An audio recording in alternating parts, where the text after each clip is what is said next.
prayer. Yes, Lord. And certainly we receive that in the name of Jesus. Yes. All right, so today we are looking at Numbers chapter 34.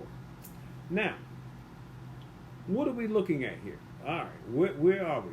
Remember, we're towards the end of the book of Numbers. This is the activity of the children of Israel going through the wilderness. And they are camped at the edge of Moab, right by the Jordan River, right across from Jericho. And they're getting some last minute, bits and pieces and information. And there's some things that are going on. And we've already saw how we had 2.5 tribes that said, I think that what we got going on right now on this side of the wilderness is good. And I want to hang on to what I see is good. And I don't want to go any further with any inheritance over onto the other side. And there was a discussion because they wanted to know, well, what do you mean you're not going to go over there and help us fight? And they're like, no, we'll go fight, but then we're going to come back and we're going to claim this land. Why? Because it looks like it's good pasture. It looks like it's good land. And they were happy and satisfied with that. Well, that means that there's still some other tribes. There's 9.5 tribes that now still have to go over and occupy the land on the other side. And so we want to take a look at what we're going to see here is the inheritance of that land. Okay? But I think it's a little bit more to that than just the inheritance, and I want to try to point that out. But first, let's get the reading in. Let's take a listen to Numbers chapter 34. Chapter 34. And the Lord spake unto Moses, saying, Command the children of Israel, and say unto them, When ye come into the land of Canaan, this is the land that shall fall unto you for an inheritance, even the land of Canaan with the coasts thereof. Then your south quarter shall be from the wilderness of Zin along by the coast of Edom, and your south border shall be the outmost coast of the salt sea eastward. And your border shall turn from the south to the ascent of Akrabim, and pass on to Zin. And the going forth thereof shall be from the south to Kadesh Barnea, and shall go on to Hazar Adar, and pass on to Asmon. And the border shall fetch a compass from Asmon unto the river of Egypt, and the goings out of it shall be at the sea. And as for the western border, ye shall even have the great sea for a border. This shall be your west border. And this shall be your north border. From the great sea ye shall point out from you Mount Hor. From Mount Hor ye shall point out your border unto the entrance of Hamath. And the goings forth of the border shall be Zidad. And the border shall go on to Ziphron. And the goings out of it shall be at Hazarinan. This shall be your north border. Ye shall point out your east border from Hazarinan to Shepham. And the coast shall go down from Shepham to Riblah, on the east side of Ain. And the border shall descend, and shall reach unto the side of the sea of Chinnereth, eastward. And the border shall go down to Jordan, the goings out of it shall be at the salt sea. This shall be your land, with the coasts thereof round about. And Moses commanded the children of Israel, saying, This is the land which ye shall inherit by lot, which the Lord commanded to give unto the 9 tribes, and to the half-tribe. For the tribe of the children of Reuben according to the house of their fathers, and the tribe of the children of Gad according to the house of their fathers, have received their inheritance, and half the tribe of Manasseh have received their inheritance. The 2 tribes and the half-tribe have received their inheritance on this side Jordan, near Jericho eastward, toward the sun rising. And the Lord spake unto Moses, saying, These are the names of the men which shall divide the land unto you, Eleazar the priest, and Joshua the son of Nun. And ye shall take 1 prince of every tribe, to divide the land by inheritance. And the names of the men are these: of the tribe of Judah, Caleb the son of Jephunneh; and of the tribe of the children of Simeon, Shemuel the son of Ammihud; of the tribe of Benjamin, Elidad the son of Chislon; and the prince of the tribe of the children of Dan, Bukai the son of Joglai; the prince of the children of Joseph, of the tribe of the children of Manasseh, Hiniel the son of Ephod; and the prince of the tribe of the children of Ephraim, Kemuel the son of Shiphthan; and the prince of the tribe of the children of Zebulun, Elizaphan the son of Parnach; and the prince of the tribe of the children of Issachar, Paltiel the son of Azar; and the prince prince of the tribe of the children of Asher, Ahihud, the son of Shilomai, and the prince of the tribe of the children of Naphtali, Pedahel, the son of Ammihud. These are they whom the Lord commanded to divide the inheritance unto the children of Israel in the land of Canaan. All right. And there we go. They some of the names 3 times real quick. I know. Yeah, y'all done heard me butcher those names up many times. But it's important to take a look here. And what's interesting about this is that we've heard the reading. I don't have to really go over this line by line like we would normally do with each one. The key was that you heard it, it was read, and you read it. Now we have to understand what's going on. So I want to look at a couple of things here, and you'll see that a lot of this will cover the vast majority of what we see in this chapter. So it says and of course we already talked about the and part. Well, what does the and part talk about? Well, we've already had some inheritance going on. Reuben and Gad and half of the tribe of Manasseh already said, I'm going to tell the Lord what my inheritance should be. So rather than the Lord telling them where their inheritance. So that's what that and. It says, and the Lord spoke unto Moses, saying, command the children of Israel, and say unto them, when ye come into the land of Canaan. All right? So that whole concept right there tells us that's where you're going. Why? Because that's what God had promised. From the time they came out of Egypt until now, they are going on the promises of God. And their promises are kept in their heart through the hope of the trust they have in God. Now that speaks to a lot of what our experiences are. We have things that we hope for, that we believe God for, that we're looking. And because we don't have, our feet are not on it yet, doesn't mean that's not part of what God has for us. So that's why, that old slogan what that Jesse Jackson used to have, I thought was a pretty good slogan. Keep hope alive. Remember that? And I think that's an important thing when it comes down to trusting in God. Can you keep what God says alive in your heart? Or do you quit, give up, say, I'm done, I don't want to fight anymore, I don't want to battle? Understanding that if you're going into this new land, you're not going to go in there and just start setting up shop. There's going to be war. There's going to be fights. But it's your inheritance. It's what God is giving to you. And sometimes we don't want what God is giving to us because we don't want the fight. I don't want the battle. I mean, the scriptures, and sometimes we can get really, sophisticated and go, well, the Bible said that, I want to be a peacemaker. And that's fine. But let me tell you something. You can't make peace with the devil. All right? So you got to make sure that you're following the things of God. There are times to make peace, and there are times to do battle. And God says, you're going into this land, and you're going to inherit it. Now, Reuben, Gad, and half the tribe of Manasseh want their inheritance, but they're still going to go over and fight. All right? And they're going to deal with it. So it goes on, and look what it says. This is the land, this is the middle of the second verse. This is the land that shall fall unto you for an inheritance, even the land of Canaan with the coast thereof. And then in the third verse, it starts talking about the south quarter. And it tells you what's going to be in the south. Now, I'm not going to read all that. What I want to do, let me see if I can find this here. Let me close that. Somebody's trying to get in. Let them in. All right, and while they're coming in, let me pull up this map here. I have a little map I want to take a look at. And I'm going to talk about some of these borders. Now, what we see here in the south border, and I'm going to use this map and try to describe it a little bit. You think about the land of, and actually, let me just minimize, let me just mute that. All right. Okay, so you think about this. I'm going to see if I can share my screen here.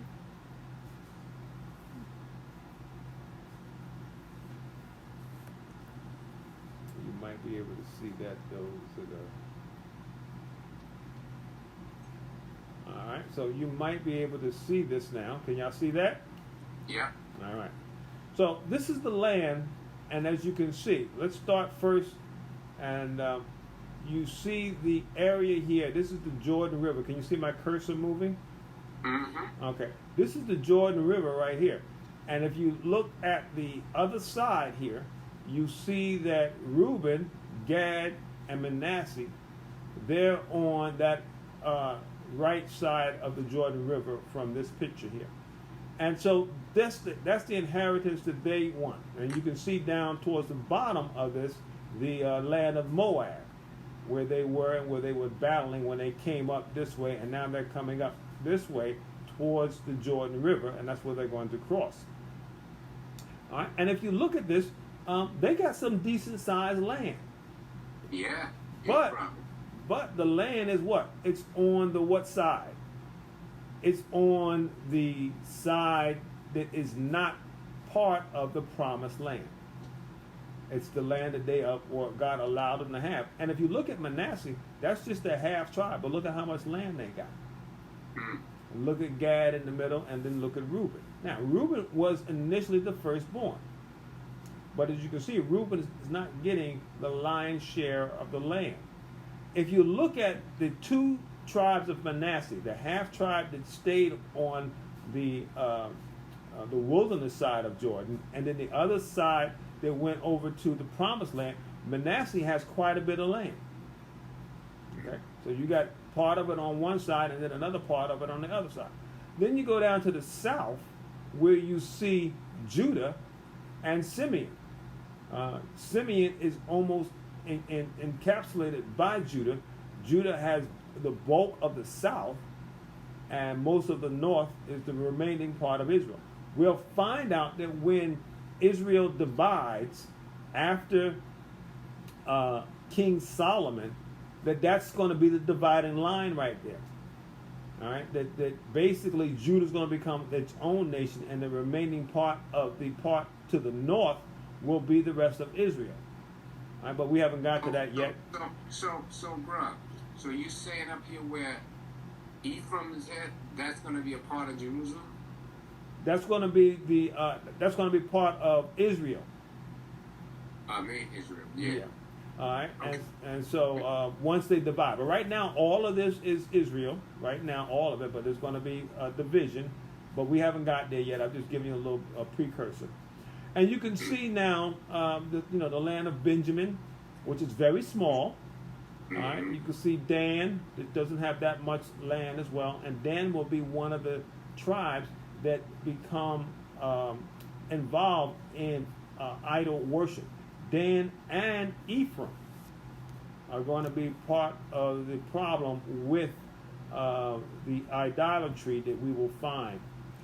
If you remember when Jesus went over the Jordan River and he went over to the Gadites, that's this area right over here, when he met the man that was possessed by a devil. Okay, and now when you go back up, you get that other half of Manasseh that did go over, and then you see two small areas here. You see Issachar, and you see Zebulun, and then at the very north you see Asher, and you see Naphtali.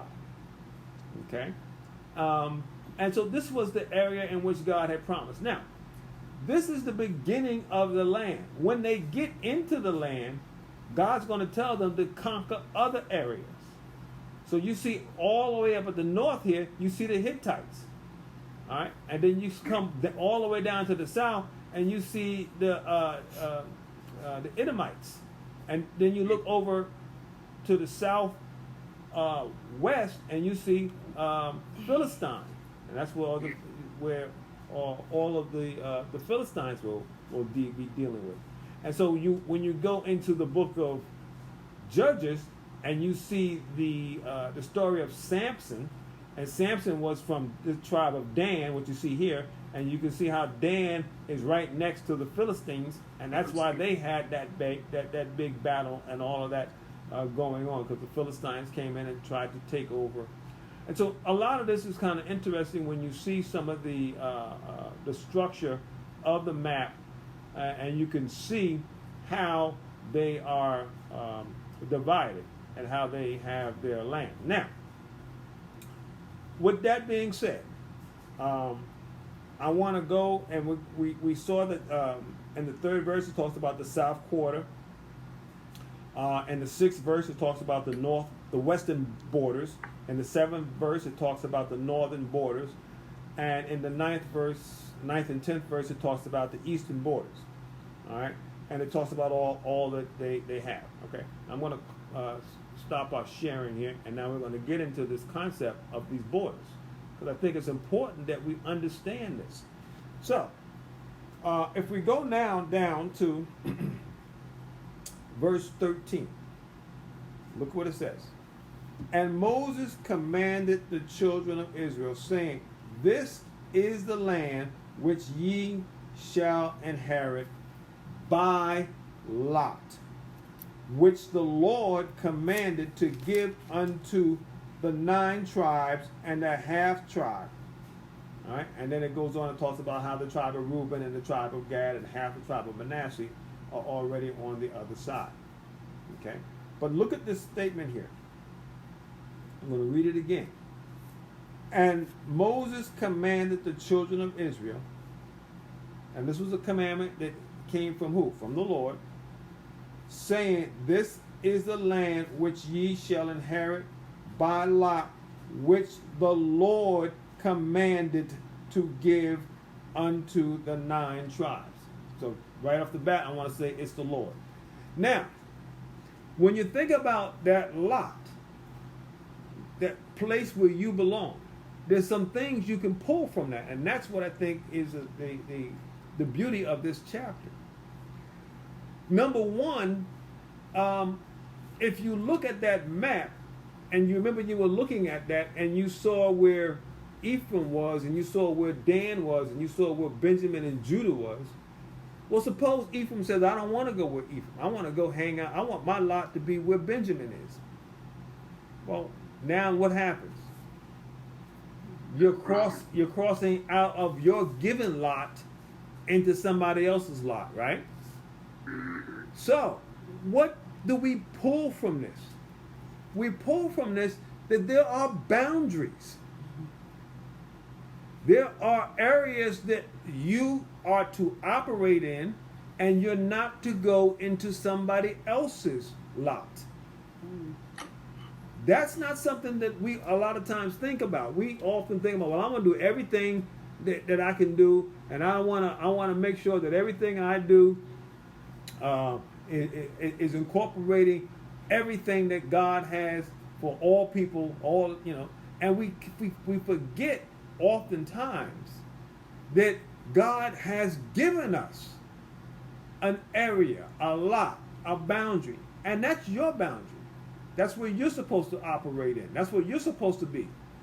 But oftentimes we try to move over into other people's area. The purpose of having borders are important. God could have said, look, here's the land. Y'all can go where you want to go. If you're a Benjamite and you want to go to the north, then go to the north. And if there's other Benjamites that want to go to the south, you go to the south. But he didn't. He said, I want each tribe to have a specific area, and I'm going to give you a lot that has borders. Now, it doesn't mean that you can't cross into one border and visit and everything, but what you own and what belongs to you is put into a system of what is and is not yours. And that's something that we oftentimes forget.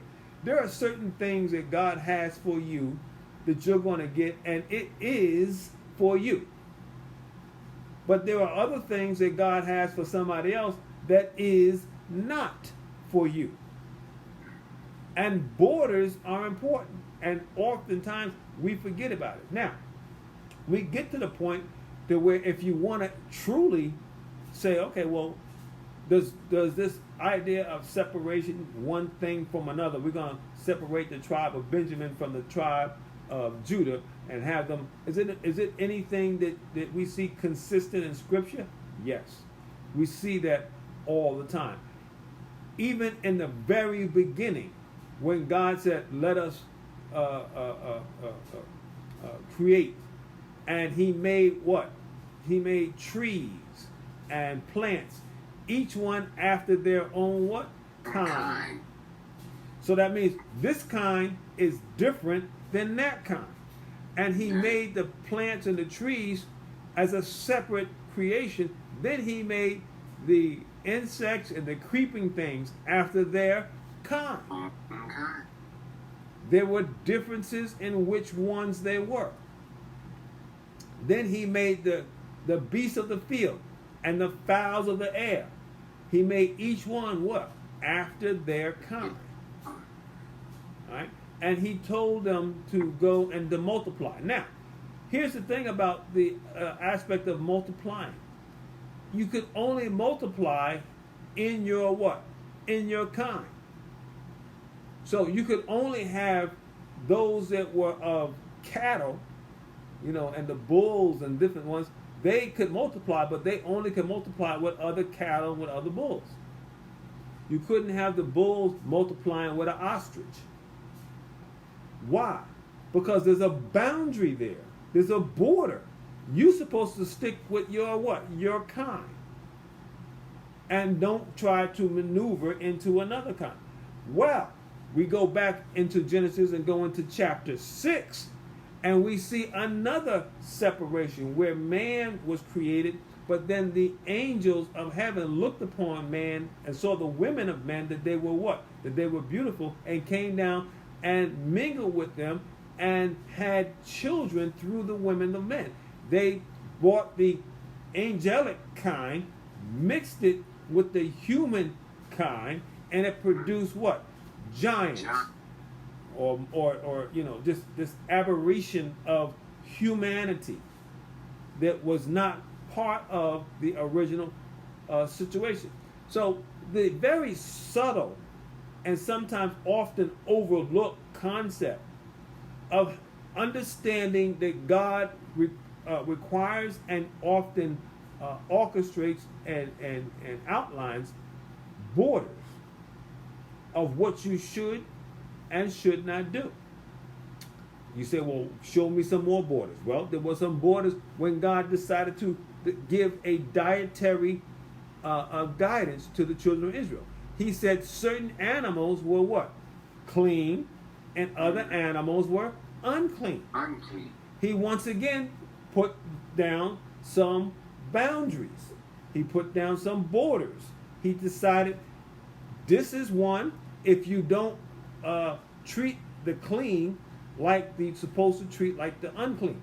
Well, some people say, well, I want to treat them the same. Well, according to the laws of Moses, you weren't supposed to. Okay? Now, of course, then when salvation was brought, the laws of Moses were fulfilled. All the writings of the prophets about Jesus' first coming were completed and were fulfilled. Then God told Peter, you can find any kind of animal you want, kill and eat. But then Peter was stuck on what? What God said in the past about the different clean and unclean. So what am I saying? I'm saying that you have to follow the outline that God gives and make sure that you're following how he is constructing the borders even to this day. Some borders, the ancient landmarks, never move. Other borders are moving targets. Okay? If you're in a ship, that ship is moving. It's going from one dock to another dock, right? And that's perfectly fine. That's what it's supposed to do. There are certain borders and boundaries, but you're still what? Bound up within that ship. But that ship may go from Florida to Puerto Rico, San Juan. But it's still part of that same concept of it has to be everything within that ship. We see another border. All right? And I already kind of gave you a hint. That's who? Noah. Okay? So, here's a border that God drew. And God said, if you get in the border, if you get in the ship, you will be saved.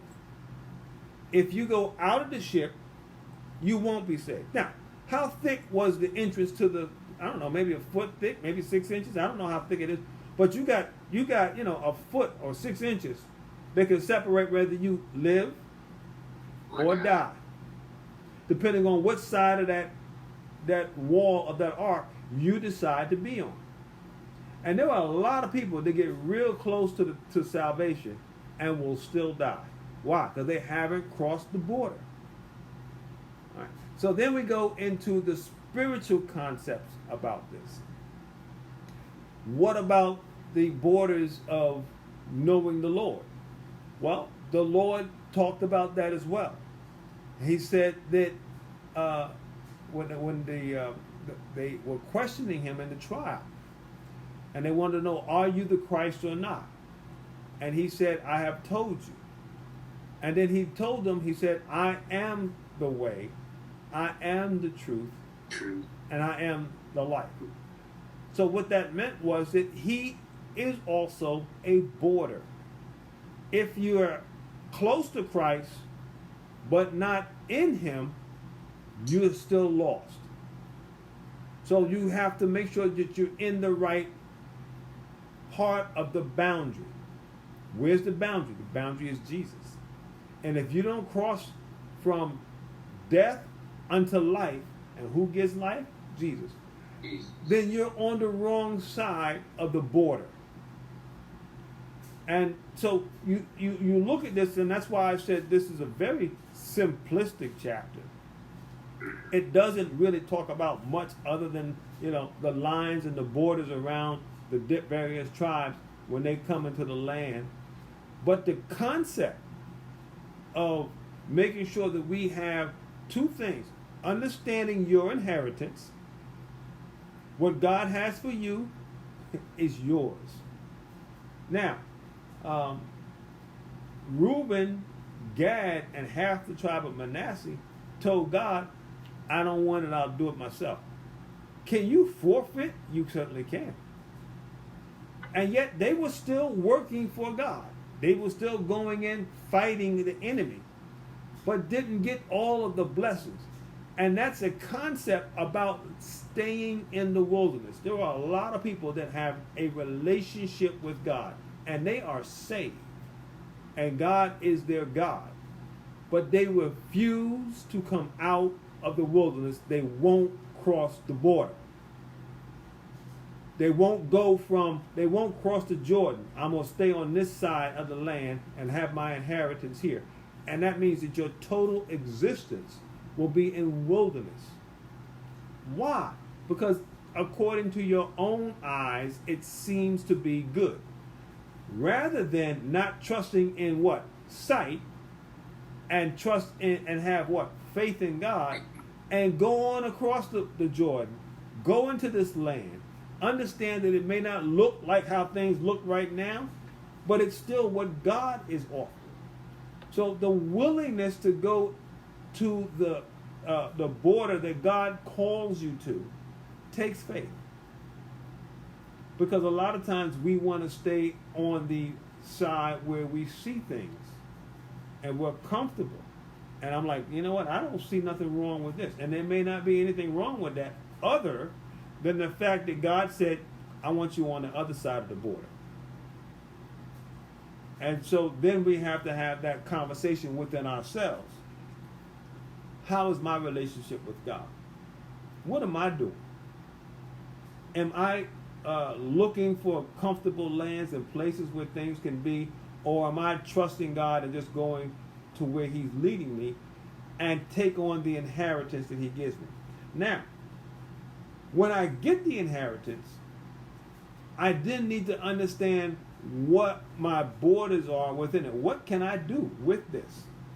Am I able to be an encourager? Am I able to be a helper? Am I able to be a role model? All of these things are part of what God can use your land to be a witness to other people. But it's going to require a fight. Because whatever it is that you're called to do, right now, the enemy is occupying it. So you think about this land that they're going into. There are people already there. But God had told Abraham, he says, I'm not going to have your descendants come in here yet, because the iniquity of the Amorites are not full. They haven't totally rejected me completely, and whatever the time frame was, whatever the number of generations it needed to be rejecting God, God knew, and he knew that once that hits that number, I'm moving in some new people. And the way that the scripture talks about it, it says the land rejects them. The land vomits them out.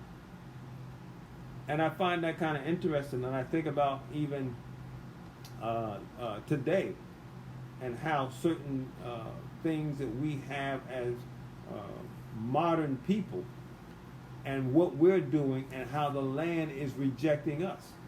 Certain parts of the land we can no longer farm. Certain parts of the land we can no longer live upon, because the land is saying, I won't uphold, I won't have the nutrients or the ingredients in the soil to support what you're trying to do.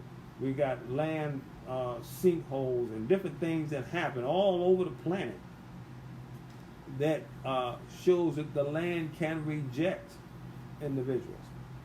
All right. So I just wanted to make sure that even though this was a very, like I stated, very simplistic chapter, that we just didn't gloss over it and go past it and not point out some things. All right, so I want to just read a few more portions here. Then we're going to be done. We'll maybe finish up a little early today. All right, but let's go back to verse 16. And it says, And the Lord spake unto Moses, saying, These are the names of the men which shall divide the land unto you: Eleazar the priest, and Joshua the son of Nun. All right, so these are the two people that are going to guide them into the land. Formerly, they've been led by Moses and Aaron. Now, going forward, once they get into that land, they're going to be led by Joshua and Eleazar. All right, verse 18.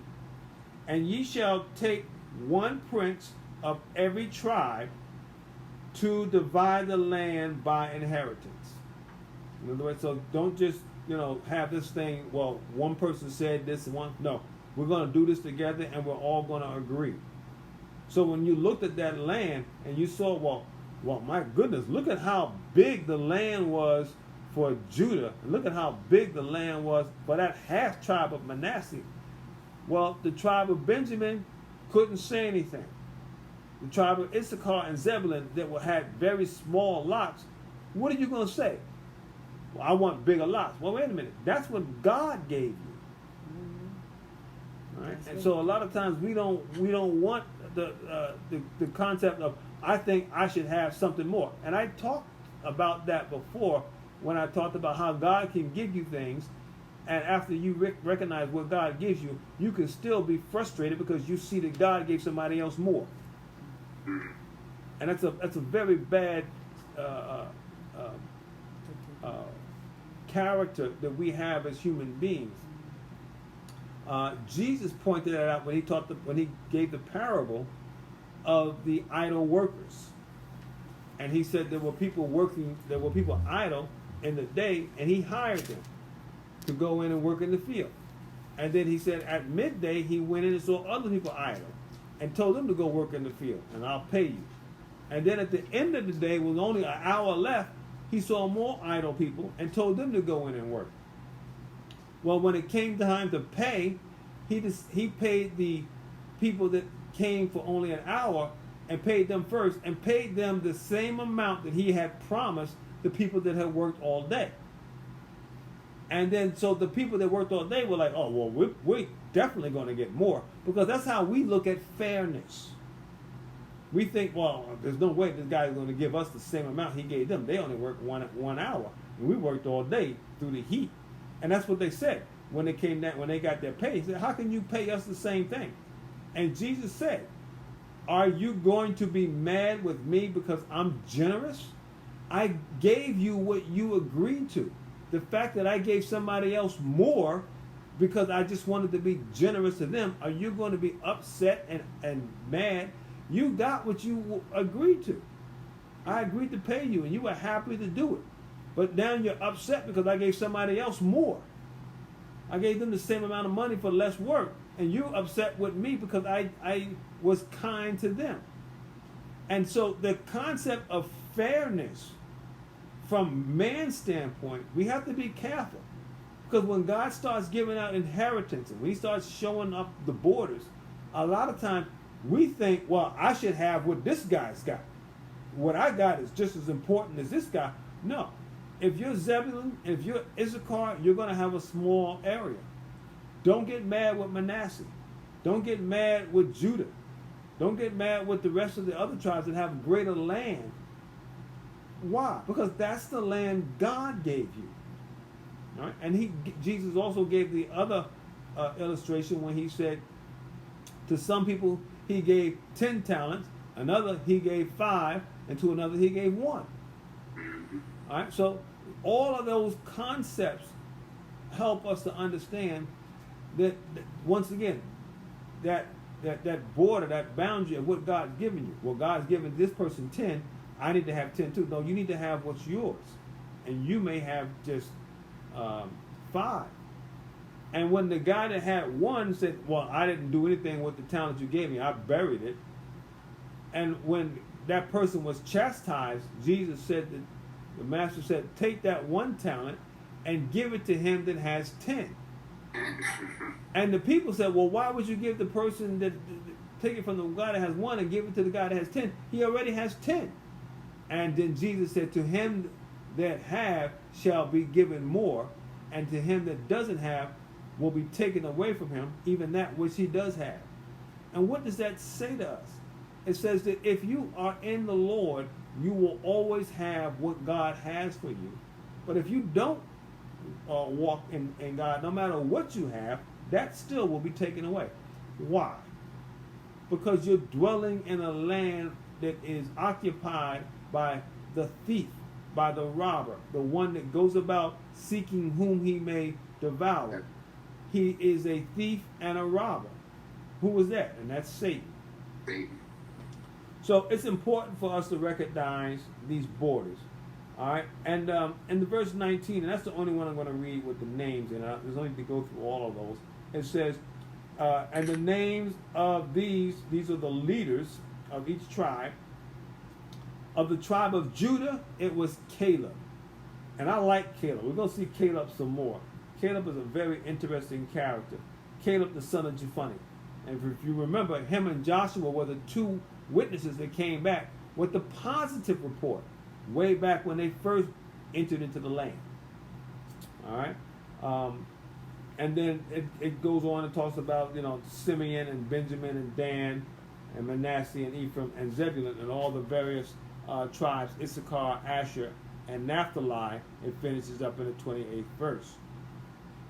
All right? And our final verse here, it says, these are they whom the Lord commanded to divide the inheritance unto the children of Israel in the land of Canaan. Okay?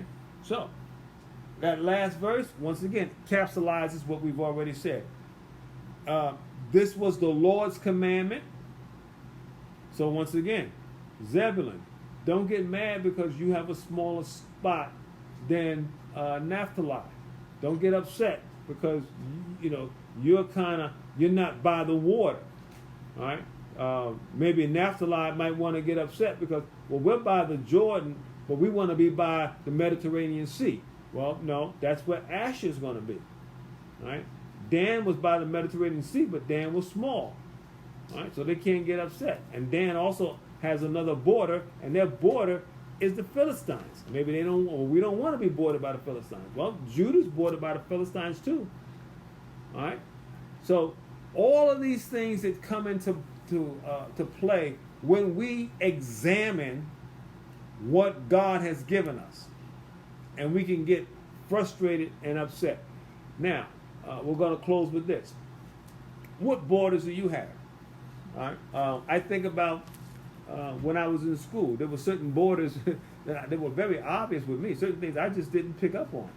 I was not good with like understanding, verbs and adverbs and conjunctions and all those different punctuations and stuff. It took me a while, and other people were like, "Man, they got that real quick." But then I was a little bit better in like the math and the science, So I recognized where my strengths were, and those were the things that you kind of you try to work with that, and you try to help the things that you are not strong at. You know where you are. What can I and can't I do? All right? So I know I was not going to be an English teacher because I struggle. Why? Because I see my borders. I see where I am. Okay? I understand my limitations. Even now, today, you develop and you get better and more adapted to how to do things. You still need to know, well, Lord, where are my borders? And if you don't know, that's the conversation that we need to make sure we're having with God. God, where do I go? And where do I not go? See, a lot of times we want to say, what can I do? But we also need to know what we shouldn't be doing. Where I don't need to go. Stay in your lane. Stay in your lane. That's exactly true. And so it's an important concept about borders and divisions and boundaries. And go ahead. As I grow and mature in Christ, I've learned to, when I look at other people's borders and then compare, I'd be like, no, I thank God for the borders I have. Because and God knows all, and that's where we fail to believe, because we want it all, but we can't handle it all. Mm-hmm. We think we can. We have thoughts of grandeur, thinking that we can do all this that we are a bag of chips and then some. But we all need that when God says we're that, and we need to just relax and stay in our lane, just like Brother Matthew said, and be a blessing to God in our lane. Mm-hmm. And if everybody do that in their lane, God will be glorified. Exactly. And sometimes you sit there and you look at that person that got that big house on the hill. You're like, "Woo, boy, I would love to have that house." Oh, really? Do you want to pay the mortgage? Do you want to clean all those rooms? Do you want to cut all that grass? That's what I say all the time. And so, you look at somebody else got that real fancy car. Do you want that car payment? Do you want to pay that insurance? Do you want that repair bill when they go in for a regular old checkup and they got to pay, $1,500 just for a tune-up? So you don't want what other people have because it just seems to be, wonderful. That's not the desired attitude that we should have. We should find out what God wants for us. What's my inheritance? What's my land? Where are my boundaries? What are my borders? And can I operate in that? Now, let me tell you this. If you were to totally fortify all of your area, if you take care of the period and the time and the area that God has given you, you ain't got time. You're gonna be full. You're gonna be so ecstatic and just And so if you handle your business well, you'll be surprised how satisfied you will be as an individual. Amen. Just take on the activities that God has given you. The problem is we can't totally focus on our activities because we keep looking at other people's other activities that they're doing. And therefore you never really fully do quality work on your activity. You kind of haphazard, throw it together, put it together, trying to get it done so you can move on to something else that somebody else is doing. focus on yours. If you fortify your land, if you devil-proof your situation, if you work on faith on what God has given you, if you walk in faith, if you walk by That's a full-time trusting job. God, you will be busy doing God's work. And you won't have to worry about trying to go into somebody else's borders, trying to gain something else that somebody else has, and trying to have the inheritance that doesn't truly belong to you. God knows what you need, and he knows how to satisfy. And that's the key to, I think, having a successful walk in God once we get there. And that's why I wanted to emphasize, and we're going to close with this. Sad to say, there are a lot of people that will walk by sight and will stay in the wilderness. They're not going to go on to the other side. They're not going to walk by faith. They're not crossing Jordan. And they're not going to deal with the enemies that they're going to have to deal with to occupy the inheritance that was promised to them by God. Now, they're still God's children. The tribe of Reuben and that tribe of the half tribe of Manasseh and the tribe of Dan are still part of the tribes of Israel, but they're living continuously where?